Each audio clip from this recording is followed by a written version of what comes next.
Bonjour les enfants, j'espère que tout va bien. Tout d'abord, on souhaite un grand Mazal Tov à Monsieur Mimouni qui fait sa bar mitzvah aujourd'hui. On lui souhaite que très rapidement, il puisse retrouver donc ses amis et fêter, qu'on puisse danser pour sa bar mitzvah tous ensemble très rapidement. Je vais vous demander à chacun d'aller chercher un chumash, Parashat Chukat, Perek Rafalev. Pour ceux qui sont un peu perdus, on est au chumash Bamidbar. Donc dans le Chumash Bamidbar que vous allez trouver à la maison, j'en suis sûr, vous allez chercher la paracha de Chukat et vous allez mettre le doigt Perek Raf Aleph, Pasuk Aleph. On va faire rapidement un récapitulatif de ce qu'on a vu dans Parashat Chukat. Ça fait longtemps qu'on ne s'est pas vu et j'imagine que pas tout le monde a pu avoir la chance d'ouvrir donc son Chumash.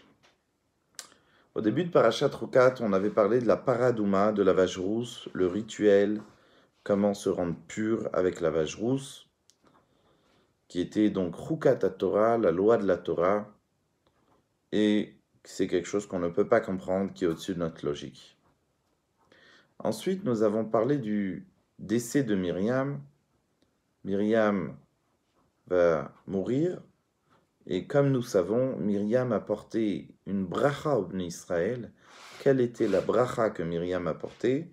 C'était donc le puits qui accompagnait les Bnei Israël partout. Durant les 40 ans dans le désert, un puits accompagnait le peuple juif. De ce puits coulaient des petits chemins, et donc l'eau coulait à l'intérieur et allait entre les tentes pour chaque tribu. Ça, c'était Bisrout Myriam, par le mérite de Myriam. Mais une fois que Myriam est partie, le puits a disparu. Les Bnei Israël ont commencé à se plaindre. Ils voulaient de l'eau, ils avaient soif. Moshe Rabbeinu a prié Dieu, et Dieu lui a dit, va parler au rocher. Mais Moshe a frappé le rocher, et donc Moshe va être puni, il ne pourra pas rentrer en Eretz Israël. Dieu était déçu qu'il n'a pas fait un Kiddush Hashem, sanctifier le nom de Dieu, parce que si les Juifs auraient vu que même un rocher, il écoute la volonté de Dieu, alors que lui, il n'a pas de parnassa, il n'a pas besoin de la santé, et même lui, il écoute Dieu, les Bnei Israël se seraient dit, waouh, combien nous, qu'on a besoin de la santé, de la parnassa, on devrait écouter Hachem. Ensuite, on a vu également que Édom n'a pas laissé les Béné Israël traverser son pays pour aller en Canaan. Ils n'ont pas voulu traverser le pays, mais Dieu leur avait demandé de ne pas faire la guerre, pas faire de guerre contre Édom. Ils vont devoir contourner Édom et faire un détour. Ensuite, nous avons le décès de Aaron. Aaron également a apporté un grand mérite au peuple juif. Le mérite que Aaron a porté, c'était les Hanané Kavod. Vous savez, quand les Béné Israël étaient dans le désert, pendant toutes ces années, ils avaient des nuées de protection autour d'eux. Donc une forme de cabane autour d'eux, qui étaient donc des nuées de protection. Ces nuées de protection les protégeaient des bêtes sauvages, des animaux, mais des ennemis également. Selon le Midrash, on dit même que la nuée du dessous, qui allait aplatir le chemin, permettait également de laver leurs vêtements et parfumer leurs vêtements lorsqu'ils s'allongeaient au sol la nuit pour dormir. Énormément de miracles les Bnei Israël ont vécu donc pendant ces moments qui étaient dans le désert. Qui peut vivre autant d'années dans le désert avec de l'eau, avec de la manne, avec toutes les protections que les Bnei Israël avaient? Mais après donc le décès de Aaron, les nuées de protection ont disparu. Que faire? Que faire? Dites-vous que malheureusement des ennemis sont arrivés. L'ennemi juré du peuple juif, Amalek, est arrivé. Alors on va voir quand même quelque chose de bizarre dans le Pasuk Aleph de Perek Raf Aleph. On va voir que la Torah ne nous dit pas clairement que c'est Amalek qui est venu. La Torah va nous parler de Kénaani, des Kénanéens. Pourquoi les Kénanéens? Regardons ensemble Perek Raf Aleph, Pasuk Aleph de Parashat Chukat dans le Sefer Bamidbar. Vaishma Akenaani Melech Arad. Vaishma, il a entendu. Ça vient du verbe lishmoa, entendre en hébreu. Vaishma Kenaani, le Kenaani a entendu. Melech Arad, le roi d'Arad. À cette période, le roi des Kénanim était donc Arad. Yoshev Negev, qui habite dans le sud, qui bat Israël, qu'Israël arrivait, Derech Atarim, par la route, par le chemin des explorateurs. Vaïlachem be Israël, il fit la guerre contre Israël, Vaishp mimenu chevi, et lui captura un prisonnier. On reprend le passouk dans les mots, regardez bien, essayez de mémoriser chaque mot. De la même manière en classe on fait répéter, essayez peut-être donc de répéter dans votre tête pour retenir ces beaux mots de la Torah en hébreu. Vaishma Kenani, le Kenani a entendu. Melech Arad, le roi d'Arad. Yoshev Negev, qui habite dans le sud. Qui bat Israël, qu'Israël arrivait. Derech Atarim, par la route des explorateurs. Vaïlachem be Israël, il fit la guerre contre Israël. Vaishb mimenu chevi, et lui captura un prisonnier. Que dit Rashi? Rashi dit, Vaishma Kenani, le Kenani entendit, Shama shemet Aaron venistalku anane kavod. Il a entendu qu'Aaron est mort, et donc les nuées de kavod, de gloire, avaient disparu. Les béné Israël n'avaient plus le mérite que Aaron leur apportait, et donc les béné Israël n'avaient plus ces nuées. Kedeita be Rosh Hashanah, comme c'est décrit dans le traité dans la Gemara Rosh Hashanah. Va Amalek, me'olam ritzuat mardut l'Israël, mezuman becholet le puranut. Et Amalek a toujours été donc une ceinture de punition pour le peuple juif, pour être là, pour punir dès qu'ils peuvent leur faire du mal. Donc, pourquoi Amalek ici? Rashi il nous dit juste après, d'où nous savons qu'il s'agit d'Amalek en fait. Le roi d'Arad a juste aidé éventuellement Amalek. Yoshev Negev, Zé Amalek. Il s'agit d'Amalek, pas de Canaan. Chez Neymar, comme il est dit, Amalek Yoshev Be'eretz Negev. Comme il est dit clairement, donc un peu plus haut, on avait vu dans le Perek Yud Gimel, dans le chapitre 13, que Amalek Yoshev Be'eretz Negev. Dans la terre du sud, c'est qui est installé? C'est Amalek. Veshina et Leshono les Daber Bilshan Kenaan. Amalek a changé son langage pour parler comme les Kenaanim. Selon le Midrash, il s'est même déguisé en Kenaanim. Mais ici, il dit parler comme les Kenaanim. Ils ont dit comme ça. Les Béné Israël, ils vont nous voir arriver. Si on parle comme des Kenaanim, ils vont commencer à prier à Dieu. Ils vont demander à Dieu quoi? Ils vont dire, s'il te plaît, sauve-nous des mains des Kenaanim. Mais nous, on n'est pas des Kenaanim. On parle comme des Kenaanim. Donc leur Dieu va les aider. Les Kenaanim, éventuellement, ne gagneront pas. Mais nous, on est Amalek en vrai. Et nous, on va gagner la guerre contre eux. Rappelez-vous qu'Amalek a déjà perdu la guerre contre Israël. Avec Moshe Rabbeinu qui était en haut du mont Sinaï, qui levait la main. Tous les matins, nous avons le devoir de nous rappeler dans les Shesh Zechirot, les 6 mentions de souvenirs et de rappels. On doit se rappeler de Amalek, Asher Karecha Baderech, qui t'a refroidi dans le chemin. Dans quel chemin? Le chemin pour recevoir la Torah. Que quand les Béné Israël sont partis au mont Sinaï pour recevoir la Torah, Amalek il est venu, Asher Karecha Baderech, Amalek il a voulu refroidir les Béné Israël. Donc qu'est-ce qui a fait? Donc Amalek cette fois-ci, il a dit je vais être plus malin qu'eux. On va se parler comme des Kenaanim. On va avoir le langage des Kenaanim. Ils vont prier à leur Dieu qui le sauve des Kenaanim, mais nous on est Amalek et nous on n'aura pas de problème. Et c'est ça qui nous dit Rashi. Raoui Israël les Vouchéem. Maintenant les Juifs ont vu leurs vêtements. Qu'ils vouchaient Amalekim. Ils ont vu qu'ils avaient des vêtements d'Amalek. Ils avaient la peau blanche, pas comme les Kenanim. Les Kenanim, ils avaient la peau noire. Les Kenanim, c'est les descendants de Cham. Kenan, c'est le 4e enfant de Cham. Cham, il était noir, on a vu quand il est sorti de la Teva. Il a été puni. Kenan était noir de peau. Et donc, ils ont vu qu'ils étaient blancs de peau, comme des Amalek, qui ressemblaient. Ils avaient les vêtements de Amalek. Ulshonam, les Shon Kenan, mais ils avaient le langage des Kenanim.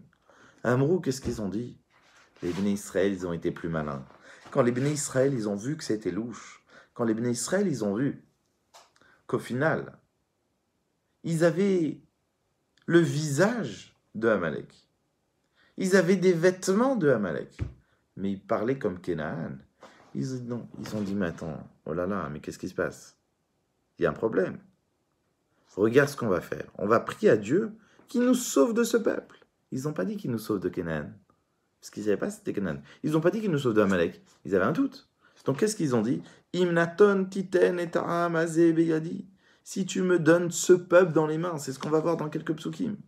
Ils vont pas prier à Dieu de les sauver de Canaan ou les sauver de Amalek. Ils vont Imnaton titen et ta'am azé beyadi. Si tu vas me donner ce peuple entre les mains. Derech HaTarim, Derech HaNegev, sur la route du sud, c'était le chemin que les Meraglim avaient pris. Donc c'est pour ça que le passage qui dit Derech HaTarim, ils ont vu qu'ils passaient donc par la route du sud. Va'ish mimenu shevi.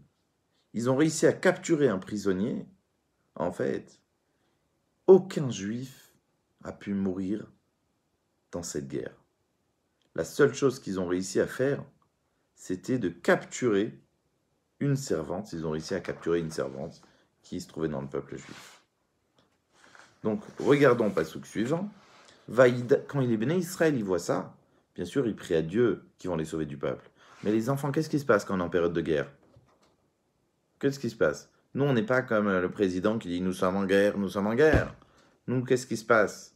Quand on est en guerre, on prie Hachem qui nous aide. On n'a pas besoin de dire « On est en guerre, on est en guerre ». Donc, on va prendre des bonnes décisions. On prend des bonnes décisions et on prie à Kadesh Baruch Hu. C'est ce qu'il va nous dire ici dans le pasuk. Pasuk bet. Vaïdar Israël neder l'Hachem. Israël, il a fait un vœu à Hachem. Ils ont pris sur eux des décisions. Ils ont fait un vœu. Quel vœu? Vayomar, et il a dit Imnaton titen et ta'am azé beyadi. Ten, c'est donné en hébreu. Imnaton titen, si tu donnes, et ta'am azé, ce peuple, beyadi, dans ma main. Ve'acharamti et tareem. Je séparerai, je mettrai en chérem, je vais séparer et tareem leur ville. Ça veut dire je vais profiter de rien. Je vais rien prendre du butin, j'en veux pas. Ce que je veux, je sauve-moi de ces richaïm. Ils vont consacrer donc tout ce qu'il y aura, ils vont rien prendre pour eux, ils sacrifieront pour Hachem. C'est ce qu'il nous dit Rashi. Ve'acharamti, je séparerai, akdish shlalam lagavoa. Je consacrerai leur butin pour Hachem, pour le Très-Haut. Reprenons le pasuk bête dans les mots. Rappelez-vous les enfants, Neder c'est un vœu. C'est comme avant Rosh Hashanah, on fait Atarat Nedarim, on se délie de nos vœux. Nedarim c'est au pluriel, Neder c'est au singulier. Vaïdar Israël Neder l'Hachem. Israël fit un vœu pour Hachem. Vayomar il dit, Imnaton titen, si tu me donnes, et ta'amazé, ce peuple, beyadi dans ma main, ve'acharamti, je séparerai, et tareem, leur ville. Pasuk Gimel, donc les garçons, essayez de réviser les psukim qu'on voit ensemble. Si vous trouvez un trommage traduit à la maison, juste pour mémoriser ces mots, que vous familiarisez avec ces mots en hébreu, qui rentrent bien dans votre tête, essayez de les répéter. Passons à Pasuk Gimel. Vaishma Hashem bekol Israël. Hashem entendit la voix d'Israël. Vaïten et Kenani. Il livra le Kenani. Vayacharem etem. Il les séparera. Ve'etareem ainsi que leur ville. Vaikra et appela Shem Amakom, le nom de l'endroit, Chorma. Je reprends le pasuk donc Gimel. Vaishma Hashem bekol Israël. Hachem donc va écouter la voix d'Israël. C'est quoi qu'il est en train d'écouter Hachem? Il est en train d'écouter le Neder. Il est en train d'écouter le vœu que les Bnei Israël sont en train de faire. La tchouva, les bonnes décisions qu'ils sont en train de prendre. Et également qu'ils ont dit Vacharamti et Tareem. Je vais consacrer leur ville. Je vais rien profiter, rien prendre pour moi. Tout va être pour Hachem, pour faire Kiddush Hachem, pour sanctifier le nom d'Hachem, pour montrer que les promesses que Hakadosh Baruch Hu il a fait au peuple qu'il a sorti d'Égypte, elles sont vraies. Le peuple juif va gagner les guerres et le peuple juif pourra entrer en Canaan. Donc, Pasuk Gimel. Pasuk Gimel. Vaishma Hashem. Dieu entendit. Bekol Israël. La voix d'Israël. C'est-à-dire la décision, le neder qu'ils ont pris sur eux. Vaïten et Kanani. Il va livrer le Kanani. Vayacharem etem. Il va les séparer. Ve'etareem ainsi que leur ville. Vaikra et appela Shem Amakom Chorma. Il a appelé l'endroit Chorma. Ça veut dire qu'Hachem, il a entendu. Hachem, il a donné les Kenanim entre les mains des Bnei Israël. Rappelez-vous, il s'agit de Amalek. Ve'etareem et leur ville. Qu'est-ce qui s'est passé avec leur ville? Vayacharem etem. Il les a séparés. C'est-à-dire que le peuple juif n'a pas profité des villes de Amalek. Vaikra Shem Amakom, il appelait l'endroit Chorma. Chorma, ça vient du mot donc séparation, qu'ils ont séparé. Vayacharem etem, comment ils ont séparé ces villes? Bariga, donc ils ont séparé le peuple en les tuant. Ve'etareem et leur ville. Cherme Gavoa, il nous dit Rashi. C'est devenu des objets consacrés pour Dieu. Donc, comment ils ont séparé les villes? Ils ont tué les habitants qui voulaient se battre contre les Béni Israël et tuer les Béni Israël, qui étaient à Malek, qui s'étaient déguisés, qui étaient venus avec ruse.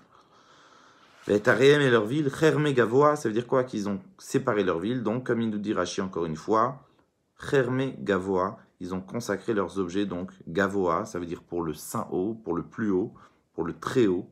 Donc, ça veut dire pour Hachem. Pasuk Dalet. Donc l'endroit désormais il s'appelait Chorma. Chorma qui vient du mot Cherem, séparation, la quarantaine, on met de côté. Très bien. Pasuk Dalet. Vaïsou Meor Ha'ar. J'aimerais quand même rappeler avant de commencer le Pasuk Dalet, les garçons, qu'il faut savoir que les Béné Israël au total, ils avaient reculé 7 étapes de l'endroit où ils avaient avancé. Ça veut dire que quand les Amalek sont arrivés, les Béné Israël ont reculé de 7 étapes, 7 voyages qu'ils avaient déjà avancés, ils ont dû reculer parce qu'ils ont eu peur. Et c'est à ce moment-là qu'ils ont pris Hachem. Et à ce moment-là, ils ont pu avancer toutes les étapes qu'ils avaient reculées. Et ils ont pu donc gagner le Amalek et s'installer tranquillement. Ils ont même séparé les villes, etc. Pasuk Dalet. Vaïsou Meor Ha'ar. Ils partirent de la montagne de Hor, derrière Yamsouf, par le chemin de la mer de Souf, Lisbov et Teretz Edom, pour contourner le pays d'Édom, va Tiktsar Nefesh Ha'am, et l'esprit du peuple devint court, Badarer en chemin. Qu'est-ce qui s'est passé? Alors là, on avait expliqué que les Béné Israël n'ont pas pu passer, n'ont pas pu traverser Édom. Édom n'a pas donné, on l'a vu dans des psukim précédents, Édom n'avait pas autorisé les Béné Israël à traverser Édom. Donc ils ont dû contourner. Donc les Béné Israël, ils ont dû faire un détour. Regardons un petit peu. Nous avons ici un beau Rashi, mais j'ai l'impression qu'il va être un peu long pour vous. Rashi est en train de nous expliquer comment ils ont reculé de plusieurs étapes. Il nous dit comme ça. Ils ont voyagé de Hor Ha'ar pour aller à Yamsouf. Rashi nous dit, mais ils n'étaient plus à Hor Ha'ar. Ils étaient déjà partis de Hor Ha'ar. Hor Ha'ar, rappelez-vous les enfants, c'est l'endroit où Aaron est mort. Donc, qu'est-ce qui s'est passé? Rashi nous dit, ils sont retournés en arrière et ils ont fait encore le deuil pour Aaron et ils ont encore fait des spédimes pour Aaron, des éloges pour Aaron, comme si qu'il était devant eux. Et à ce moment-là, si tu regardes bien, tu analyses toutes les étapes qu'ils ont fait, ils ont reculé en arrière 7 étapes et ils ont pu ensuite donc réavancer et aller en guerre contre Amalek. Donc, Vaïsou Meor Ha'ar, derech Yamsouf, ils partirent donc de Hor Ha'ar, derech Yamsouf, par le chemin donc de la mer de Souf, Lisbov et Teretz Edom, pour contourner le pays d'Édom, va Tiktsar Nefesh Ha'am Badarech, et donc, qu'est-ce qui se passe? Ok. Va Tiktsar Nefesh Ha'am Badarech, l'esprit du peuple devint court, donc Badarech en chemin. Va Tiktsar Nefesh Ha'am Badarech. La fatigue du chemin, les garçons, les a fatigués. C'était difficile pour eux. Ils ont dit comme ça.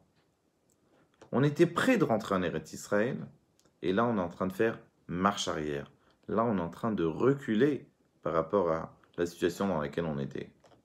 Et ils ont dit, de la même manière, nos ancêtres, je suis en train de vous traduire le Rashi pour pas qu'on s'attarde trop sur Rashi. Ils ont dit de la même manière, nos parents, ils se sont attardés pendant 38 ans jusqu'à aujourd'hui. Et là, leur esprit est devenu court. Ça commençait à être difficile pour eux. Ça commençait à être... Rashi ici, il apporte un mot. Il dit Oubelaaz. Et en vieux français, on dit... En vieux français, ça s'appelle encre l'or. Encre l'or, en français d'aujourd'hui, ça veut dire dégoûtant. Ils ont été dégoûtés. Ça a été donc très très difficile. Je regarde, il ramène pas mal d'exemples. Mais en gros, c'est-à-dire que les Bnei Israël, quand ils ont commencé à voir tout ce qui arrivait, ils ont commencé donc à s'inquiéter et ça commençait à ne pas être donc évident pour eux. Pasouk. Et donc, qu'est-ce qui se passe? Quand on commence à être dégoûté, on commence à râler, on commence à se plaindre. Et là va être un peu le piège et le problème pour les Bnei Israël. Vaïdaber Ha'am, Pasouk. Et Vaïdaber Ha'am, le peuple parla. Beloïm uv Moshe, contre Dieu et contre Moshe. Et ils ont dit, Lama he'elitunu mimitzraim, pourquoi vous nous avez fait monter d'Égypte? Lamoud bamidbar, pour mourir dans le désert. Ki ein lechem, il n'y a pas de pain. Ve ein maim, ni d'eau. Ve nafshenu, et notre âme. Katsa, elle a sa limite. Balechem akelokel, avec le pain qui abîme. Pourquoi ils emploient ces mots? Les Béné Israël, ils sont dégoûtés de ne pas rentrer en Eretz Israël. Vous savez, quand on a envie de quelque chose et on ne l'a pas tout de suite, surtout quand on est un enfant, on comprend très bien que des fois on commence à se plaindre et on commence à inventer un tas de trucs et on sort énormément d'excuses bidons à papa et maman. C'est un peu malheureusement ce qui s'est passé à ce moment-là. Les Béné Israël sont en train de voir, ça fait 38 ans, leurs parents, ils n'ont pas pu rentrer en Eretz Israël. Et c'est ça qu'on a vu les derniers mots du passage juste avant. L'esprit du peuple est devenu court sur le chemin. Ça a commencé, ça y est, ça les a gonflés cette histoire. Et donc, vers qui se tourne? Le peuple, Vaïdaberam, le peuple parle à qui? Belokim Moshe, à Dieu Moshe. Lama elitunu mitzrayim, pourquoi vous nous avez fait monter la moud bamidbar? On va mourir dans le désert maintenant, ça y est, ça fait plus de 38 ans, on est encore là. Qui a une lechem, il n'y a plus de pain ici. Ve'en maïm, il n'y a pas d'eau ici. En vrai, ils avaient encore du pain, mais ils ont dit on est écœuré de ce pain. Lechem akelokel. Vous savez, la manne, il n'y avait pas d'extréments. Quand ils mangeaient, ils pouvaient manger de la manne, il n'y avait pas d'extréments. Et ça, ils voulaient manger de la viande, ils voulaient manger quelque chose qui est normal et qui passait normalement. Donc il dit qu'il y a une lechem, il n'y a pas de pain. Ve'en maïm, il n'y a pas d'eau. Ve'nafshenu katsa, notre âme. Ici, il dit notre âme est à sa limite. Mais le terme katsa aussi, ça veut dire écœuré. Ve'nafshenu katsa, notre âme est écœurée, balechem akelokel, avec le pain donc qui abîme.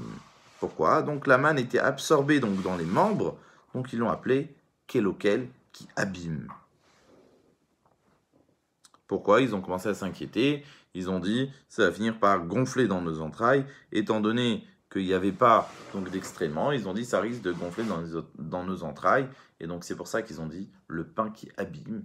Ils étaient inquiets, ils avaient peur que ça abîme leurs entrailles. Ça, c'est ce que Rashi nous apporte, les garçons.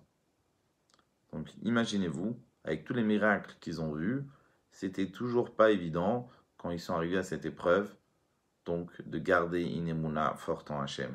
À plus forte raison, nous, avec tous les exemples qu'on voit que eux ils ont eu, et toutes les épreuves, on voit qu'on est encore là aujourd'hui, qu'on doit avoir une émouna très forte. On reprend ce pasouk.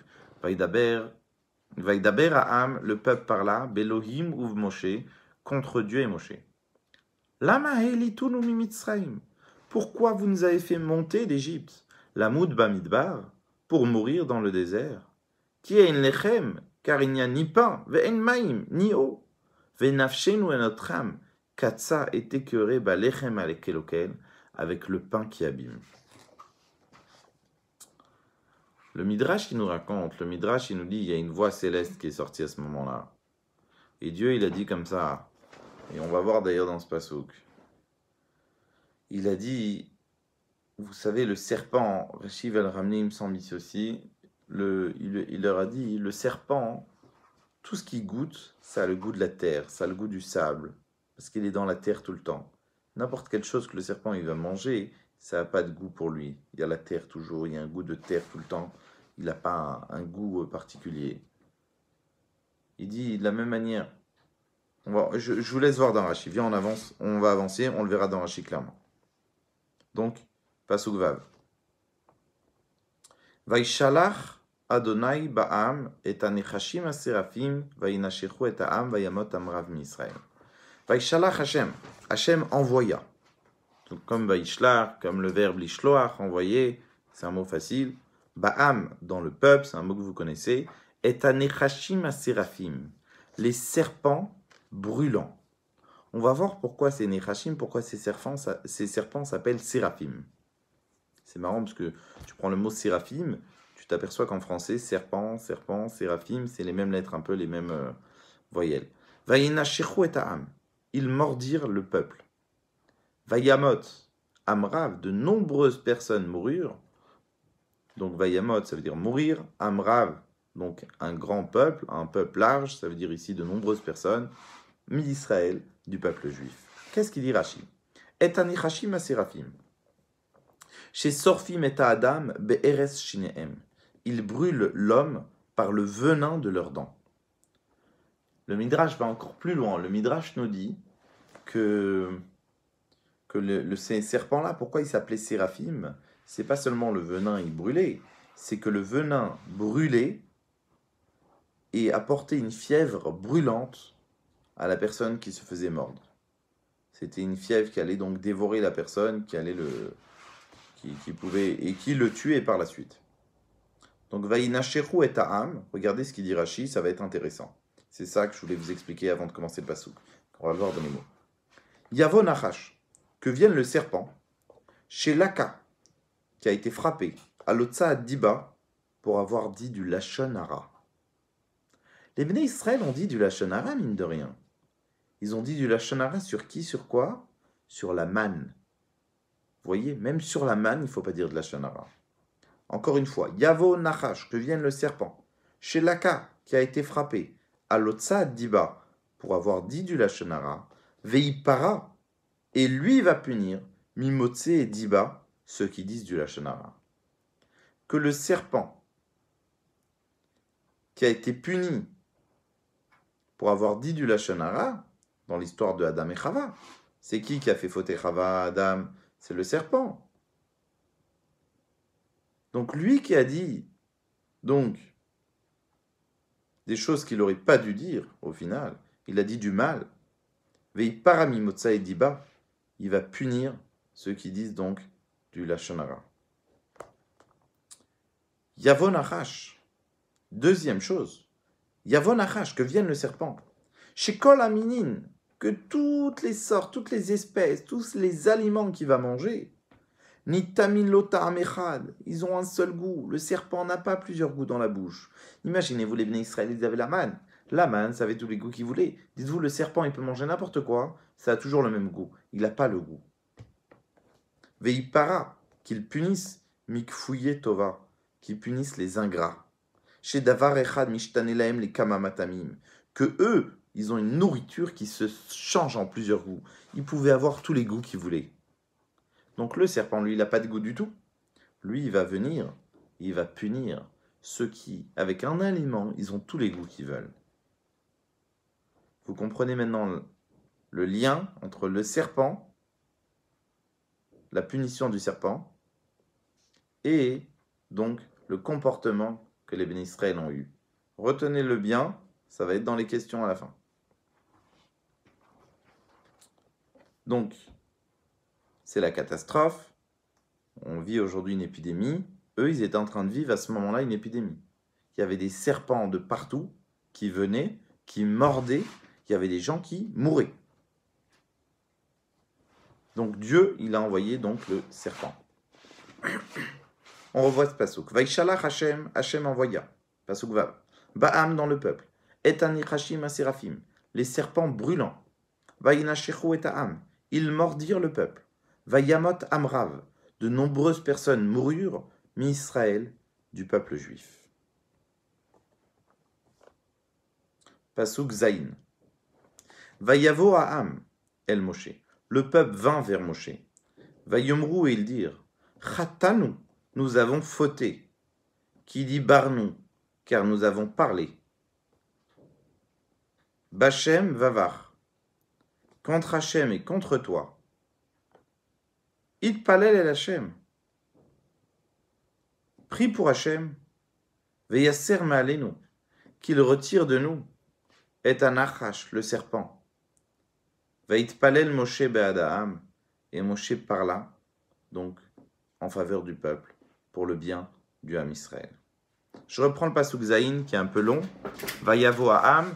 Le verbe vayavo, vous connaissez, c'est comme beau, comme Lavo, on l'a déjà vu plusieurs fois, Aham aussi, El Moshe vers Moshe, vous savez, Vayomru, comme Vayomer, seulement au pluriel, Vayomru, ils dirent, Chatanu, nous avons fauté. C'est ce qu'on retrouve dans les Selichot, les garçons, Hatanu. Ça veut dire quoi, Hatanu? Ça veut dire nous avons fauté. Qui dit Barnou, comme Vaïdaber, qui dit Barnou, car nous avons parlé. Vachem, contre Hachem, Vavar et contre toi. Le mot Becha, en hébreu, qu'on retrouve souvent dans les Télim également et dans la Tfila, Becha, c'est en toi. Maintenant, ici, ils disent Var. À la place de Becha, c'est Vavar et contre toi. Itpalel, donc c'est les mêmes lettres que Becha. C'est la voyelle qui change. Itpalel el Hachem. Donc ils viennent voir Moshe Rabbeinu. Prie pour Hachem. Veyaser me'alenu. Qu'il retire de nous. Et anachash, le serpent. On va tous mourir. Sauve-nous. Moshe Rabbeinu, il nous montre combien on doit accepter la tchouva de tout le monde. Bien qu'ils ont fauté contre Moshe Rabbeinu. Moshe Rabbeinu demande à Hachem de les pardonner et d'enlever le serpent. Vaïtpalel Moshe be'adam. Moshe y prie pour le peuple. Regardez ce qu'il nous dit Rachizaïn. Vaïtpalel Moshe, Moshe y prie. Mikan, de là on apprend. Lemi shemevakshim imenu mechila.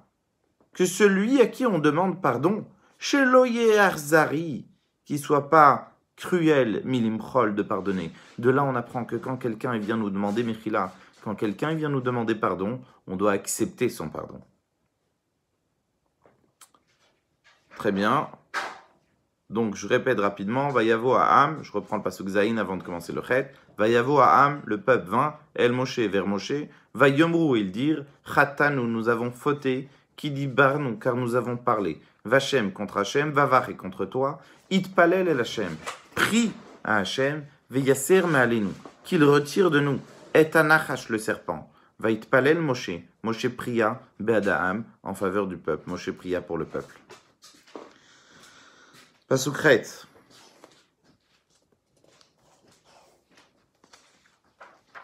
Pasuk Chet, on va voir la solution que Dieu va apporter à Moshe Rabbeinu et au peuple. Vayomer Hashem el Moshe. Hashem, il dit à Moshe, Assez lecha saraf. Fais lecha, assez. Donc, assez, ça veut dire fait. Assez, fais lecha pour toi, saraf, un brûlant, un serpent brûlant. On a parlé des nechashim, sérafim, on a dit c'est des serpents que leur venin est brûlant. Comme le Midrash nous dit, ça apportait une fièvre brûlante, dévorante à la personne donc qui se faisait mordre. Assez fait, lecha pour toi, saraf, un serpent brûlant. Vesim oto, place-le al nes. Nes, c'est un long bâton, un très long bâton. Au-dessus, en haut de ce bâton-là, il allait donc faire une forme de serpent, un nechash. Veaya, kol anashur, et sera toute personne mordue, Veraa auto, toute personne mordue, Veraa auto le verra, Vachai et vivra. On va reprendre ce pasuk. Donc Hachem, il est en train de dire quelque chose comme ça à Moshe Rabbeinu. Il lui dit, écoute, tu es en train de me demander de prier pour eux? Non. Je vais te donner une solution pour qu'ils guérissent. Tu vas placer au milieu du machané, au milieu du camp, un long bâton, un nes. Nes ici, on ne parle pas d'un miracle. Ici, le mot nes, il parle d'un long bâton, ça s'appelle un mât. En haut de ce bâton, il allait faire la forme donc d'un serpent qui allait être donc en hauteur. D'ailleurs, si vous regardez les enfants, c'est pas pour rien que pour ceux qui connaissent un peu le logo des médecins aujourd'hui, quand vous regardez le logo d'un médecin, c'est un long bâton avec un serpent. C'est le serpent de Moshe Rabbeinu qui guérissait. Ils ont récupéré ça. Ce long bâton, c'est le nes, c'est le bâton que Dieu a demandé à Moshe Rabbeinu de créer pour guérir le peuple. Veraya, donc sera donc sur le bâton. Veraa auto, toute personne qui verra en haut du bâton le serpent, Vachai et vivra. On reprend le pasuk dans les mots. Vayomer Hashem el Moshe. Hashem dit à Moshe, Assez lecha saraf. Fais pour toi un serpent brûlant. Vesimoto, et place-le, alnes, sur un mât. Vehaya, et sera, kol anashur, toute personne qui a été mordue, verra auto, et le verra, vachai, et vivra. Est-ce qu'on a un Rashi ici? Oui, on a un Rashi. Rashi nous dit alnes, sur un mât, al-klonas, sur un poteau. Chez Corinne, pour qui? Bela'az. Pour qui, ici en vieux français, il veut dire une perche. Vechen, vechanes alagiva, il apporte des exemples. Rashi suivant, kol anashur, quiconque a été mordu, afilu kelev ochamor noshro, ayanizok. Pendant cette épidémie que les Bnei Israël ont vécu les enfants, même si un chien ou un âne mordait quelqu'un, la personne souffrait. Umitnavne, et son état se dégradait. Veoler progressivement jusqu'à mourir. Et là, chez Neshirat Anachash, mais Maïret Lamit. Mais la morsure du serpent faisait mourir plus vite. La suite du Rashi est très intéressante aussi. On va peut-être sauter une partie de Rashi. D'abord, je vais expliquer ça. Même si un serpent ou un âne mordait quelqu'un, la personne mourait.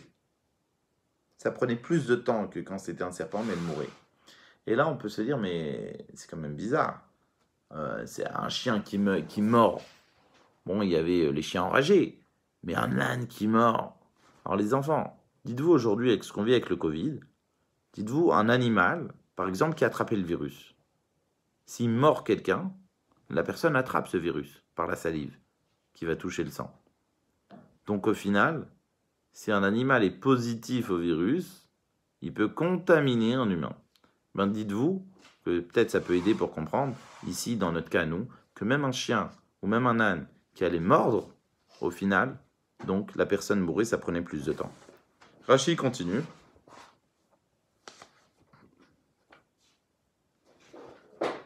On va sauter une partie. Ve'amru rabotenu, je vais vous le faire à l'oral la suite pour que ça soit pas compliqué. Les Chachamim, ils nous disent, dans la Gemara Rosh Hashanah, c'est expliqué. Dis quoi? Est-ce que c'est un serpent qui fait vivre ou qui tue? C'est quoi cette histoire? Que Dieu il a demandé à Moshe Rabbeinu de mettre en haut d'une perche un serpent, et celui qui voit le serpent, il va vivre. C'est quoi cette histoire? C'est le serpent qui nous fait vivre? C'est le serpent qui fait vivre ou qui tue? Il y a quelque chose qui ne va pas. Est-ce que c'est le Nachash qui va tuer, faire vivre? Et là, donc, on a une réponse. Les Chachamim ne disent pas du tout. Pourquoi fallait mettre le serpent en haut d'un poteau? Parce que lorsque je regarde en haut, qu'est-ce que je vois quand je regarde en haut? Je vois quoi? Il y a quoi en haut? En haut, je me rappelle qu'il y a Kadosh Baruch Hu. Quand quelqu'un il va regarder vers le haut, il se rappelle que Dieu est en haut. Il se rappelle qu'il y a Avinu Sheba Shamayim, Dieu il est là, il regarde tout ce qu'on fait. Il fera attention la prochaine fois de ne pas dire du Lashon Hara sur la manne. Il fera attention la prochaine fois il ne se permettra pas de dire la manne, itonu Mitzrayim, pourquoi vous avez fait monter d'Égypte pour mourir ici dans le désert? La personne ne va pas se permettre de dire quelque chose pareil. Donc en fait, quand Dieu il a dit à Moshe Rabbeinu, tu vas mettre un Nachash en haut, tu vas mettre un serpent en haut, un Nachash Saraf. Un Saraf, c'est quoi? C'est un serpent brûlant, celui qui est en train de mordre tout le monde et que les gens y tuaient, les gens y mouraient très très vite. C'était une vraie épidémie. Très grave, beaucoup plus grave que ce qu'on a aujourd'hui. Dieu, il a dit, tu prends le poteau, tu mets en haut. Les gens, ils vont voir en haut du poteau le serpent. C'est pas le serpent qui fait revivre. Mais en voyant le serpent en haut, ils vont se rappeler qu'il y a quelque chose au-dessus du serpent. Il y a Dieu qui est encore au-dessus du serpent. Et c'est Dieu qui fait vivre et qui tue. C'est pas le serpent. C'est un enseignement très très important, les enfants. Pasouk, tête. Vayaas Moshe nechash nechoshet. Moshe a fait un serpent en cuivre. Vayesimeu, et il le plaça, ok, comme la cime en hébreu, ou Sam, il a posé. Vayesimeu, il l'a posé, il l'a placé, à la nesse, sur le mât, sur le poteau. Vehaya, et ce fut. Im nashach anachash, si le serpent avait mordu, et ish un homme, veibit, il regardera. L'homme qui a été mordu regardera. El nechash anechoshet. Il regardera le serpent en cuivre. Vachai, et il vivra. On terminera au passouk tête aujourd'hui, mais il y aura donc juste dans un instant les questions qu'il faudra répondre et qui seront notées donc sur École Directe. Passouk tête, je reprends. Vayaas Moshe. Moshe fit Nechash Nechoshet, un serpent en cuivre. Vayesimeu, il le plaça. Alanes, sur le mât, sur le poteau. Vehaya, il se fut. Imnachar anachash, si le serpent a mordu. Et ish, un homme. Vehibit, il regardera. El nechash anechoshet, vers le serpent en cuivre. Vachai, et vivra.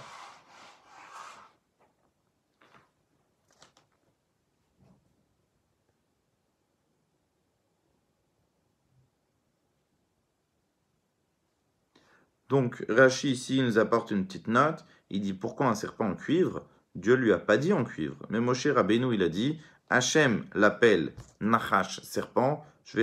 Moi, je vais le faire en Nechoshet, donc en cuivre, qui a les mêmes lettres que le terme Nachash. Voilà pour aujourd'hui, les garçons. Je vais vous laisser donc les questions à répondre, qu'il faudra répondre par SMS. Je vais vous donner le numéro à la fin des questions. Notez bien, prenez votre temps. Vous pouvez faire pause, c'est une vidéo, c'est pratique, ça vous permettra de faire une pause. Première question que j'ai, qui était le roi de Canaan? Ça, je crois que ça va être la question la plus facile. Deuxième question, d'où nous savons que Amalek était installé dans le Negev, dans le sud? D'où nous le savons? Troisième question, qu'est-ce qui s'est passé? C'était des Amalekim ou c'était des Kénaanim qui sont venus faire la guerre contre les Béné Israël? Ils étaient habillés comment? Ils ressemblaient à quoi? Question suivante. Quel est le vœu que les Béné Israël ils ont fait plusieurs vœux certainement, ils ont fait une vraie tchouva, mais quel est le vœu qui est précisé? Quelles décisions ils ont pris par rapport au butin donc de ce combat contre ces personnes? Comment ils ont appelé l'endroit en partant? Donc question supplémentaire si vous voulez. Comment l'endroit ils l'ont appelé en partant une fois qu'ils ont gagné cette guerre? Je crois que ça fait pas mal, mais on est obligé de parler du serpent qui est un sujet vraiment très intéressant. Quelle est la plainte des Béné Israël? Et quel est leur souci avec la manne? On a vu qu'il y a un petit souci avec la manne. La manne, ils l'ont appelé le lechem akelokel. Pourquoi ils ont appelé ça le pain donc qui abîme? Pourquoi ils étaient angoissés par rapport à ce pain qui abîme? Pourquoi ils l'ont appelé le lechem akelokel? Et je vais faire court, bien que le sujet du Nachash est très intéressant. Pourquoi, en regardant le Nachash, pourquoi en regardant ce serpent, il vivait ou il mourait? Est-ce que c'est le serpent qui fait vivre ou qui tue? Ça, c'est une question facile. Les garçons, encore une fois, un très grand mazel tov à M. Mimouni. Faudra répondre aux questions. Demain, on est jeudi. Je vais vous laisser jusqu'à lundi soir, 20h, pour répondre aux questions. Vous avez jusqu'à lundi soir, 20h, pour répondre aux questions. Vous répondez au 06 23 91 52 02. 06 23 91 52 02. Encore une fois les enfants, j'espère que le confinement se passe bien pour chacun. Si quelqu'un il a des questions, il peut m'écrire sur ce même numéro. Je réponds peut-être pas dans l'immédiat, mais je répondrai quoi qu'il arrive dans la journée si je le peux. Donc les garçons, encore une fois, profitez bien. J'espère que chacun pense à aider ses parents, à pas faire d'histoire à la maison avec papa et maman ou avec ses frères et sœurs. Et que Akadosh Baruch Hu fasse qu'on puisse se revoir très très rapidement dans la simcha, dans la joie, tous ensemble.